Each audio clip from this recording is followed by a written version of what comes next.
Welcome to our presentation for open enrollment for Plan Year 2025. Open enrollment begins Monday, October 7th and continues through October 18th. Changes made during this time will take effect on January 1st of 2025. This year, we are adding some new online resources that will be available beginning with open enrollment, but also all year long. They are some new quick videos about your benefits. We have one on saving for retirement, one on getting help with the claim. There's a video on changing your benefits during the year. There's a one on how to enroll in benefits as a new hire. And then we have one on what is a high deductible health plan and a health savings account. And that last video might be particularly helpful for those of you thinking about potentially making a change this year to our high deductible health plan. This year's theme during open enrollment is the UVA Health Plan, Healthy and Connected Community. Before open enrollment starts, what you're going to want to do is review your health plan options. Think about a health savings account, a health care flexible spending account, a dependent care flexible spending account. And while it's not related to open enrollment per se, it's also a great time of year to think about, are you saving enough for retirement, and making some decisions about what you might want to do next year. If you are going to be adding a dependent to your health, dental, or vision plans, you'll want to have your eligibility documentation ready to show that that dependent, a spouse or a child, is eligible to be on the UVA health plan, because you'll need to upload that documentation when you're making your election in Workday. Once open enrollment begins, that's when you're actually going to go into Workday, elect whatever benefits you want for next year, and make that submission. If you choose to do nothing and you want to keep your benefits, your health, dental, and vision exactly the same, whatever you're on now will roll over into 2025. The only exception is your flexible spending account. If you currently have a flexible spending account in 2024 and you want to have a flexible spending account in 2025, you will need to go into Workday and make that election, or else whatever you have in 2024 will not carry forward into 2025. One thing we are very happy to make people aware of is that we have a new option for employees who are covered on the UVA health plan, whichever option, to have access to primary care. We have a new employee primary care clinic available for employees who can either work as your actual primary care provider, or for those of you that might have a primary care provider but you have an urgent need to see a doctor and you can't get into your primary care provider, the employee primary care clinic might be a good option. They are located over in the West Complex, and you can schedule an appointment either through MyChart or by calling them. And again, right now, as we're building up the clinic, the employee primary care clinic is just for the employee themselves who is covered on the health plan. It doesn't right now apply to spouses and children. Speaking of resources, we also wanted to make people aware that for mental health resources, we have a number of different virtual ways that you can access care. We know getting access to things like therapists can be very difficult right now, and there are a lot of good virtual options out there. We've got Talkspace, Teladoc, Brightline. All of those programs are available to employees and dependents on the UVA health plan. One thing to be aware of, though, is that they will be billed, any services that you have will be billed based on how it would be billed for any other medical services. So it'll go towards your deductible and coinsurance, but it's a good way to expand access to these really important services. All right, so now let's look at what your health plan options will be for next year.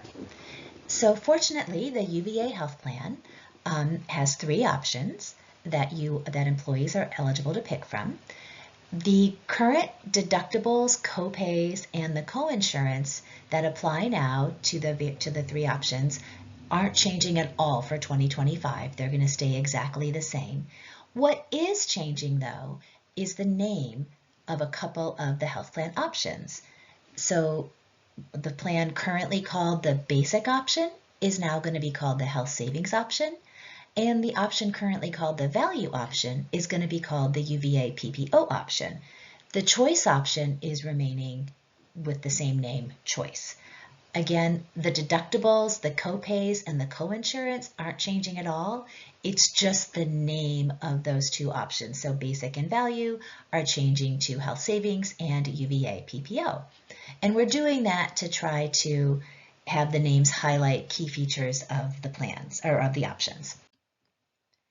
So one thing to bear in mind is that all the health plan options share many of the same features. So number one, Aetna is the administrator for all three options. The out-of-pocket maximum is the same for all three options. It's $5,500 for individuals and $11,000 for yourself and dependents. Preventive care is also covered at 100% with any in-network visit, regardless of which option of the plan you're on. And preventative care is things like annual general physicals, preventive well child care for children under age 7. Again, those are both with a primary care provider only. For children who are over age 7, they would be included in that annual preventive general physical. Screening mammograms and screening colonoscopies are covered at 100%, and routine prenatal maternity visits. Any other type of care that you might receive, like going to the doctor because you're sick or having to go to the emergency room or something like that, that is going to go towards your deductible and coinsurance based on the option of the UVA health plan that you're on. So now let's look at our first UVA health plan option, and that's the health savings option. And again, this plan is currently called the basic option, and in 2025, it's going to be called the health savings option. The health savings option is a high deductible plan.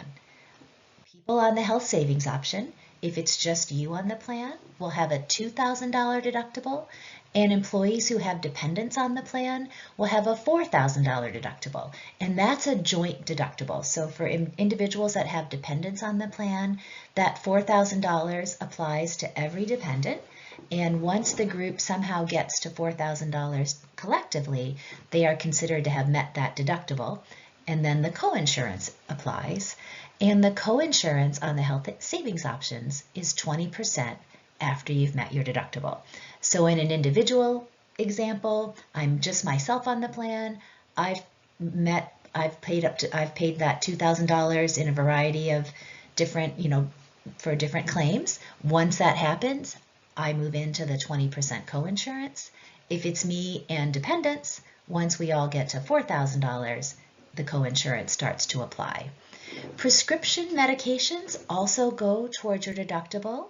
However, there are a number of medications that people take for chronic conditions like diabetes and high blood pressure, high cholesterol, that are on that preventive medication list.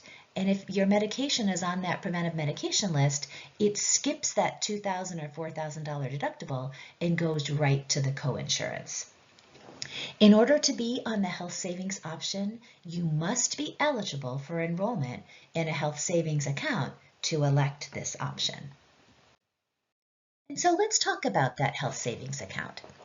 To be eligible, you have to be covered on the health savings account. You have to be eligible for the health savings option. You as the employee, can't be covered by TRICARE, Medicare, or Medicaid. And if you're going to be covering yourself and a spouse, either just you or you're going to have a spouse on the plan, neither of you can have had a full healthcare FSA in the same year. The benefits of a health savings account are that the funds roll over tax-free, that you can use your funds tax-free for qualified health expenses, and the funds roll over from year to year and are yours to keep. You can contribute in 2025 up to $4,300 of your own money towards a health savings account, or if you've got family coverage, you can contribute up to $8,550. The money that UVA provides towards your health savings account does count towards that overall limit.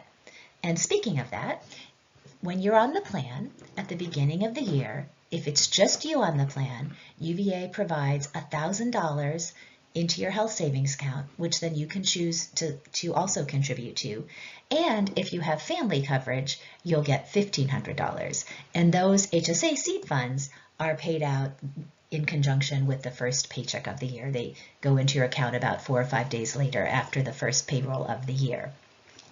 And those amounts are prorated for new employees who join during the year. One important thing to be aware of is that if you are going to be new to the health savings option in 2025, you're going to want to watch for emails from Fidelity. Fidelity is our vendor who we use to manage the health savings accounts, and sometimes they need additional information to open up an account for you, and that's because a health savings account is literally like a bank account. It is a bank account. It's just a bank account that you can use to pay for medical and dental vision expenses with pre-tax dollars. Now let's look at the UVA PPO option. And that's the plan currently known as the value plan. It's going to be called the UVA PPO in 2025. The UVA PPO plan has a more modest deductible. It's $800 for an individual and $1,600 for family. And different from the health savings option, on the PPO option, that deductible is unique to the person. So for example, I could have myself, a spouse, and children on the plan. Once I got to $800 on my own, I would have met the deductible for me. If somehow the entire family got to $1,600, then the deductible would have been met for everybody on the plan. Like the health savings option, the coinsurance on the PPO option is 20%. So once I've met that deductible, I start paying 20% of any remaining charge, and the plan pays 80% until I reach my out-of-pocket maximum for the year. The PPO option is also the only UVA health plan option that offers copays. So a copay is just a straight payment that you pay when you go to see the doctor, when you have an office visit. If you are going to a UVA provider, you're going to pay $25 if it's a primary care visit, or $50 for a specialist. If you're going to a doctor who is in the Aetna network, but they're not UVA, you're going to pay $40 for the primary care visit and $80 for the specialist. And if that's all that happens, you go to the doctor and they don't do any sort of testing or anything like that, that's what you'll pay for the visit. You don't have to meet your deductible first. If, however, you are going to that doctor and they say, oh, you need to get some lab work done, or you need a chest x-ray, those charges will go towards that deductible. And then once that deductible is met, the plan will start paying at 80% and you'll pay 20%. With prescription medications, those do go towards your, they can go towards your deductible, but the prescription benefit has tiered coverage. So on the UVA PPO option, if you are picking up a generic prescription, you're going to have a flat dollar copay. For prescriptions that are preferred and non-preferred medications, so these tend to be brand name medications, they are going to be subject to that $800 deductible. However, there are a number of medications that are on the chronic and preventative medication list, and those again are for commonly taken medications for things like high blood pressure, cholesterol, diabetes. If you have a medication or medications that are on that chronic and preventative medication list, that medication is going to skip the deductible and it's going to go right to the 20% coinsurance. The last option that we have is the Choice Health option. The Choice Health option has the lowest deductible. It's $500 for an individual or $1,000 for family, and similar to the PPO option, those are individual. Those deductibles are unique to the person on the plan. So if I have family coverage and I meet my individual deductible of $500, I go to coinsurance, or if the whole family somehow gets to $1,000, we all go to the coinsurance. The coinsurance, which is the amount you have to pay for a claim, is a little lower. On the Choice Health option, it's 15% as opposed to 20%. The choice option also has the tiered coverage. So generic prescriptions have that flat dollar copay, and then everything else, the preferred and non-preferred, would go towards your deductible, unless those medications fall on the chronic and preventative medication list. This is going to be the last year that Choice Health will be open to employees. So this is your last, so Choice Health will be closed to new enrollees beginning January 1st of 2026. So individuals who are on the Choice Health plan at the end of 2025 and they want to stay there can in 2026, but this is the last year for somebody who is currently not on the Choice plan to choose to move to Choice if they want to. Would be this open enrollment. Now the thing that everybody really wants to find out about is, what are the premiums going to be for next year? So what we have here, the number in black is what the monthly premium is going to be for 2025 for the health savings option, which is currently called the basic plan, the UVA option, which is value, and then choice. And those are monthly rates. So if you are a biweekly paid employee, you're going to pay half of that amount one pay period and half of the amount the next pay period. And in orange, in parentheses, that shows you how much the premium went up from 2024 to 2025. So for example, if you are currently on the basic option and you stay on the basic option for next year, your premium is going to go up by $6 a month. If you're on the UVA PPO option and you decide to, the current value plan, and you decide to stay on the PPO option and it's just you on the plan, your premium went up by $4.75. For those of you that might be on the J Visa, or you are on your house staff, those rates are a little bit different, and you can see them on the open enrollment website. And the premiums are going up slightly based on the increase in market prices and plan usage. Now, we talked a little bit earlier about the different options that you have on the health plan. And one thing we like to make people aware of is that it's really important to consider not just the deductibles and the co-insurance of the different options. It's also really important to think about the premium that you pay. If you look at the slide, we had talked about earlier that every option has the same out-of-pocket maximum. And out-of-pocket maximum means that if I have a major claim or tons of claims, or I end up in the hospital, what's my maximum financial exposure for the year? That's called your out-of-pocket maximum. And for all three plans, and this example is just looking at individual coverage, that out-of-pocket maximum is $5,500. So if I'm on the health savings option and I end up in the hospital and I have tons of claims, my out-of-pocket maximum is $5,500. If I'm on the PPO option and I end up in the hospital and I have tons of claims, my maximum out-of-pocket is $5,500. If I'm on the choice option and I end up in the hospital and I have a ton of claims, my out-of-pocket maximum is $5,500. What's different is the premium. And it's really important to consider the premium when you're thinking about what option to choose, because that's money that you're going to pay no matter what. That's a fixed cost. And so when people think about healthcare, they tend to think about worst case scenario, like, oh my gosh, what if I end up in the hospital?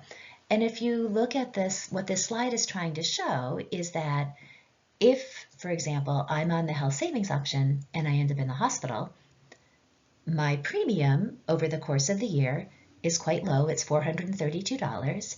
And then I'm getting a health savings contribution from UVA to help me with that deductible.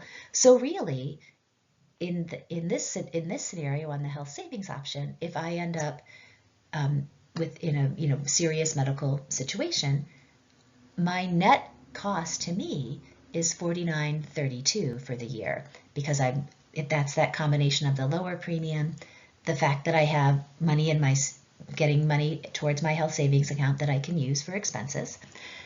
So my net is actually the lowest of the three options. If I'm on the PPO plan my net's a little higher, and that's because the deductible is lower, but the premium is a lot higher. And if I end up having an expensive health year, I'm going to hit that out-of-pocket maximum. So the net cost to me between premium and amount spent out of pocket is actually $67.15. And then look at choice.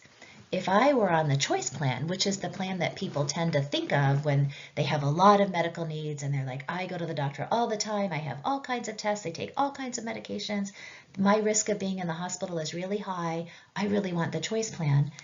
If you look at that, because the premium is so high, it's $29.25, so almost $3,000 a year in premium.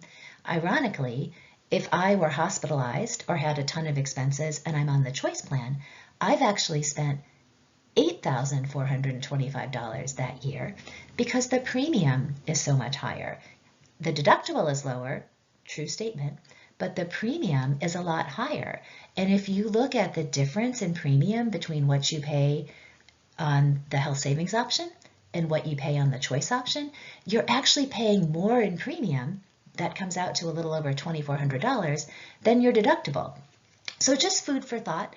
Everybody has the right to make their own choice, but we just want to, kind of emphasize that it's really important to think about the whole equation and not just what you pay at the point of care. It's really important to think about everything kind of in totality, and don't forget about the premium part of the equation. All right, moving on. So as in years past, we will have two options for the dental plan. We have our basic and our enhanced option. Both of those include 100% coverage for in-network preventative care, and they have a modest deductible for non-preventative services. The big difference between the dental options is that the enhanced dental option will pay up to $2,000 in claims per person on the plan, and the basic option will pay up to $1,000.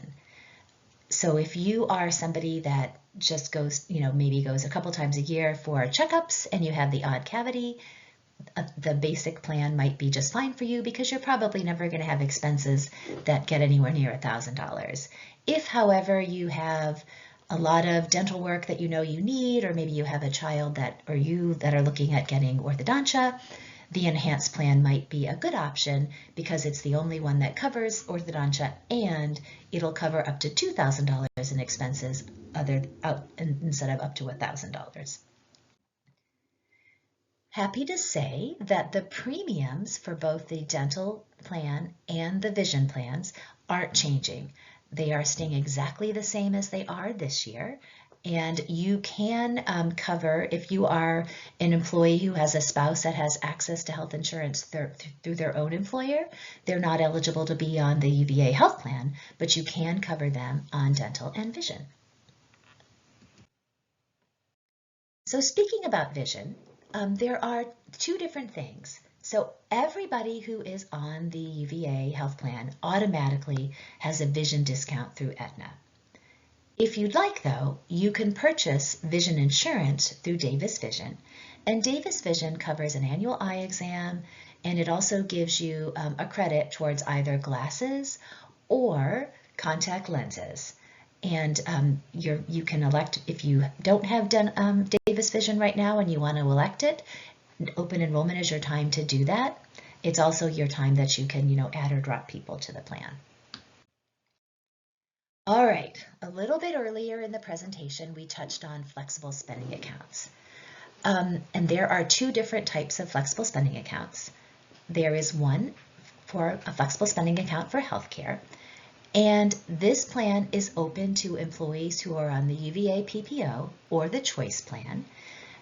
And it's for those individuals who might be choosing the health savings option, you can elect a limited FSA that is only covering dental and vision expenses. You don't have to be on the UVA health plan to elect a flexible spending account.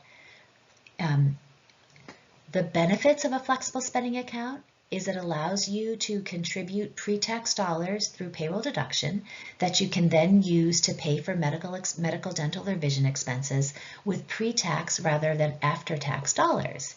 You can elect up to $2,500 a year, and Another nice thing about the FSA is that you have access to the full balance up front. So for example, if I'm on the UVA PPO plan and I want to put $1,000 into a flexible spending account in 2025, I will have full access to that money up front, which I can use to pay for expenses. It is use or lose though. So unlike a health savings account where the money goes forward from year to year, flexible spending accounts are use or lose. So you have to make sure that you use all of the money that you've set aside through the grace period, and the grace period goes into March 15th of the next calendar year, or you forfeit those funds. And this is a plan that if you want to have an FSA for next year, for 2025, you have to elect it during open enrollment. The other type of flexible spending account is called an FSA for dependent care. So this one, it doesn't matter what health plan you're on because it's not tied to your, it's not an FSA for health benefits, it's an FSA for child care, for dependent care. So it's open to all benefited employees. One key thing to keep in mind is you can only use it for child care expenses for children under the age of 13. So once a child hits 13, they're no longer eligible to be covered under an FSA, and that's an IRS rule, not a UVA rule. So if you have children who are going to be turning 13 next year, and you don't, and that's maybe your youngest child or your only child, you're really probably not gonna, you're gonna want to be careful with what you elect in an FSA, because once they turn 13, any expenses from that point on are not eligible.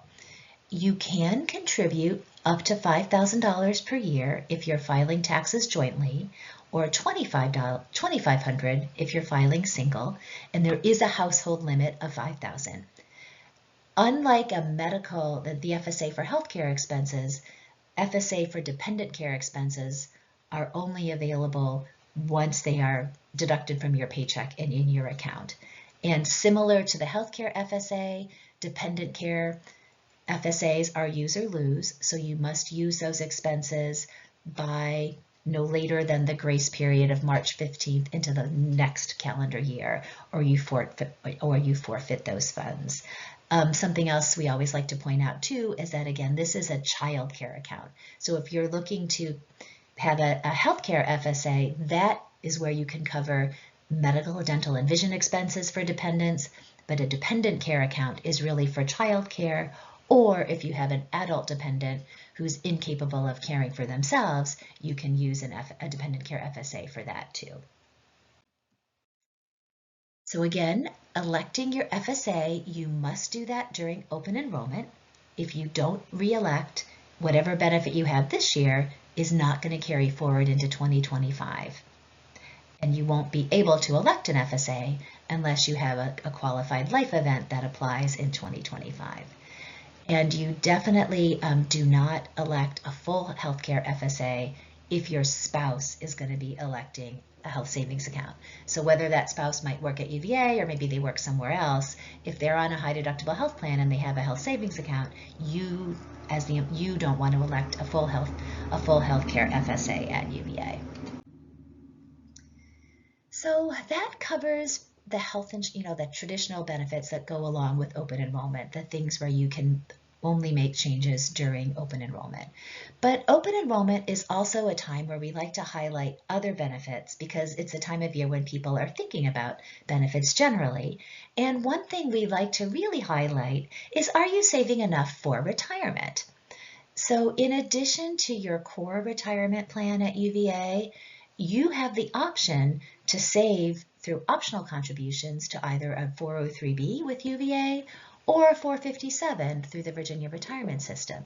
And why is it important to contribute more? Well, number one, it's really key to prepare for a more secure retirement.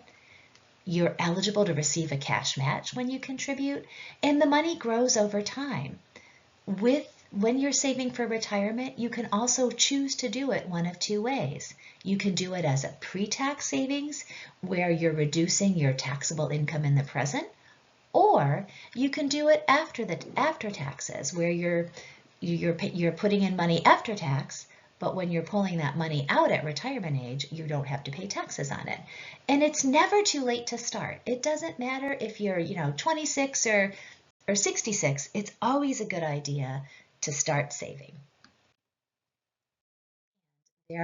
This little slide just shows you how, it's never too late to start, and that money really grows over time. So even if you're only doing, a relatively small amount of a month, that money is going to build up over time. And really important is don't miss the match. So every UVA benefited employee has an opportunity to get a cash match. So those individuals who are on the Virginia Retirement System Hybrid Plan can contribute up to an additional 4% beyond what they have to do in the mandatory plan, and they can get a 2.5% cash match through that program. And then they can go into the 403B if they want to. Individuals who are in the optional retirement plan or older versions of VRS Plan 1 and Plan 2, can get a $40 cash match by contributing at least $80 a month. And then individuals in the medical center retirement plan can get a cash match of up to 2% by contributing 4% to the UVA 403B. So no matter what you're doing, and no matter how small you start, it's always a really good idea to, save or increase what you're saving for retirement. Chances are future retired you is not going to be will be very happy with that decision. Okay, so moving on to life insurance.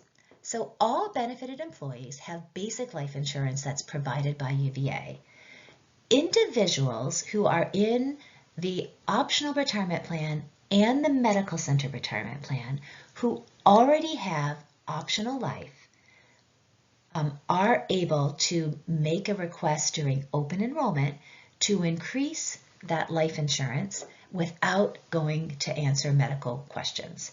So for example, if you are currently in the medical center retirement plan or the optional retirement plan and you have 1 or 2 times optional life insurance already in place on yourself, you can go up 1 increment during open enrollment without answering medical questions. If you currently have optional life insurance on a spouse of $25,000, you can request an additional $25,000 on your spouse without answering any medical questions. Outside of open enrollment, individuals can always request additional optional life, but it's always going to be subject to medical underwriting, so answering medical questions. So if you're currently in the ORP or the medical center retirement plan and you have that some optional life, you can go in to your workday during open enrollment and bump it up a little bit. If you don't see that option in workday, that means that you don't qualify for that. And for those of us who are in, or those of you who are in the Virginia retirement system, again, you can always request optional life. It is going to be subject to medical underwriting, and you would do that directly with VRS through your My VRS account. Okay, real quick, just wanted to touch on the Who's Well wellness program that everybody on the UVA health plan is eligible for. It's not too late to earn rewards for this year. The deadline is November 30th for 2024, and you can earn up to $500 in rewards. The new program starts in February 2025. So not too late for those of us who are on the UVA health plan and want to participate. You still have time to do it, and there are lots of activities that you can choose to earn those rewards. Also wanted to mention that in 2025, the vendor that we use for Who's Well, Virgin Pulse, is changing names. It's becoming Personify Health, and there'll be a lot more information coming on that. But Personify Health will be the new name of the vendor beginning next year. All right, so getting down to our action items. So things to be really mindful of. Number 1. If you want to make any changes to the health plan option or the dental option that you're on, or you want to elect Davis Vision, now is your time to do it. So during open enrollment, that's your one time where you can change the plan that you're on. It's also your one time of year that you can make changes to the dependents on your plan without having a qualified life event. So if you need to, and if you want to enroll a spouse who is eligible, or you want to enroll the children, or you want to take people off the plan, now is your time to do it. It's also your time to elect or re-elect your healthcare FSA and a dependent care FSA if you wish to continue those for 2025.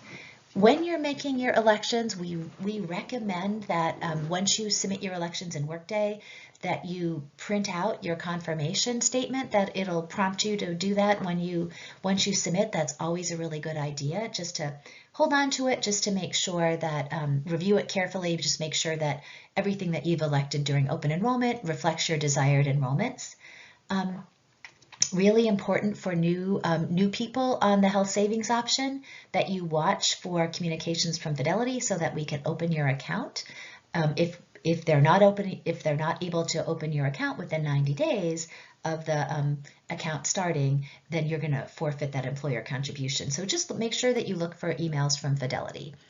And if you are currently on either the value or the choice plans and you are moving to the health savings options for 2025, and you currently have a flexible spending account for healthcare, you're going to want to make sure that you spend that account down to zero by 12/31/2024 so that we can open that health savings account for you. If you have any balance in your account at the end of the year, even if it's a teeny tiny amount, we legally can't open up that health savings account for you until April of 2025, and that's because you still have that grace period to spend money, which means that the IRS rules don't allow us to open your account until that grace period is over. So make sure you kind of keep an eye on that. Also wanted to mention that at the end of open enrollment, we are going to be having there will be a benefit survey coming out. A benefits preference survey will be emailed to faculty and employees after open enrollment ends. And thank you very much for listening to this presentation.